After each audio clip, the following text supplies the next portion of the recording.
obviously in Christianity, right?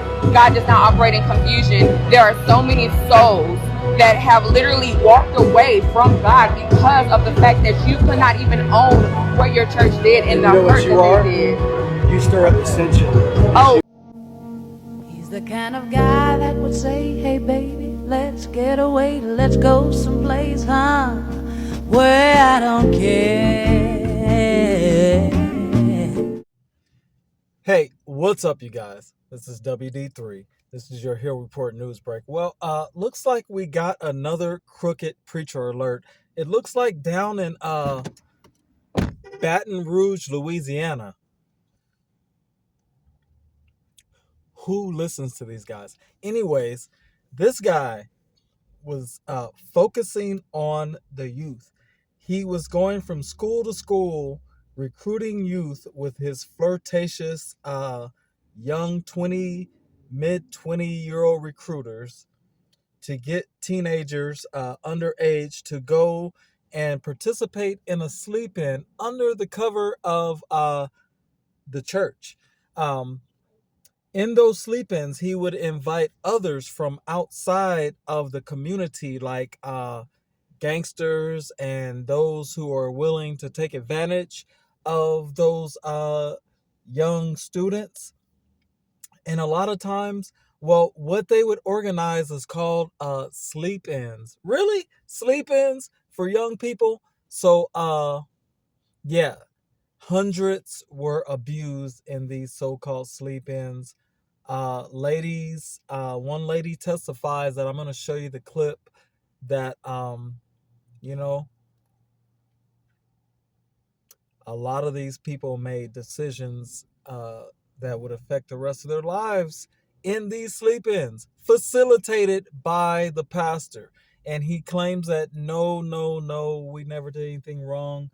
No controversy. It's just like if you take a murderer and you set a gun right next to him and you just go ahead and put an innocent person somewhere, nobody around. What do you think is going to happen? So we got another crooked pastor. Do you think this guy should go to jail? I think he should go to jail, right? He should do some time for this.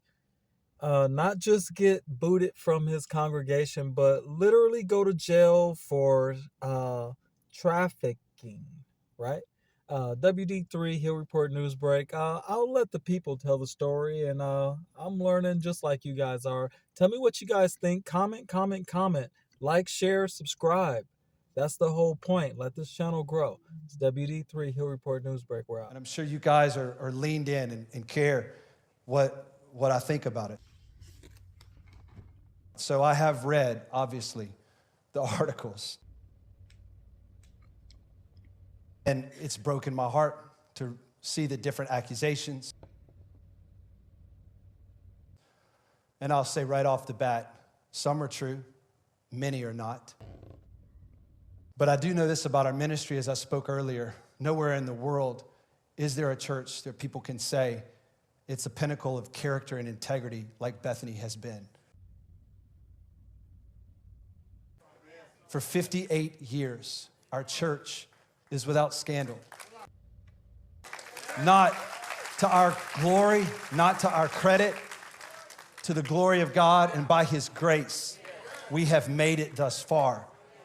Bethany is a pinnacle of integrity. Do y'all think he believed that?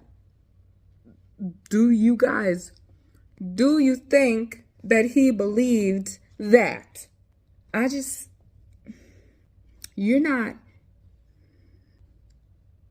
You read off of a sheet.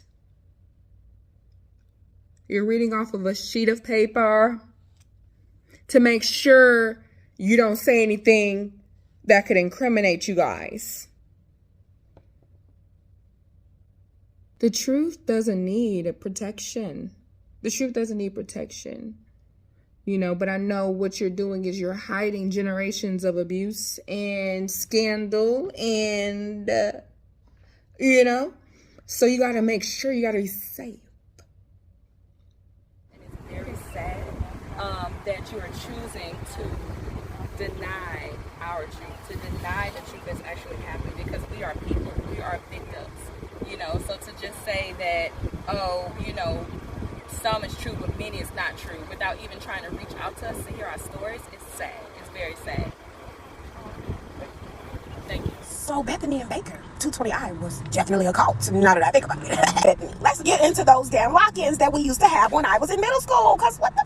You know how many girls walked away from that lock-in without their V card? So Bethany is a church that sits on the highway, but it got a neighborhood in the back. Rich Caucasian kids. Hearing in the bike of the neighborhood was gonna come to the Bethany, of course. They come there and see the other children that's coming there from the hood. Most of the little middle and high school up and coming thugs that sit on the corner all day slanging will come to that 220 meeting just to have a snack in the middle of hustling. Bethany then went from school to school in Baton Rouge and all over Louisiana, recruiting kids with pizza and donuts to come to this shit. Mostly in the hood, mostly children out of the hood. Come in with a hat, say, take that hat off.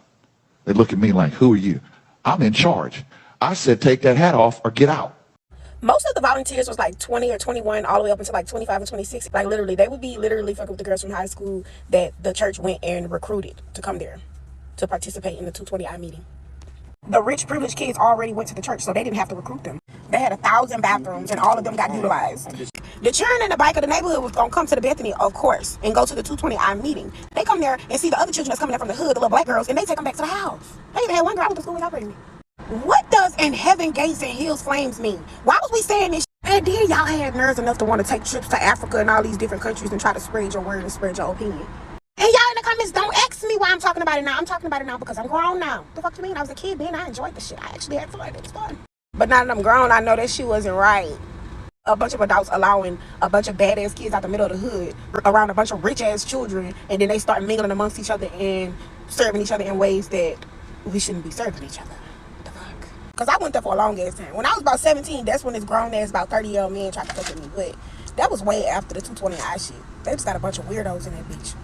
Shit, a bunch of teenagers free to do what we want, not knowing that we actually in a cult of blood. The blood that Christ shed for us on the cross. That was a weird one. That was a weird one. The penalty to disrespect to Christ is death. So that's for 3. Oh, okay. Anyways, back to what I was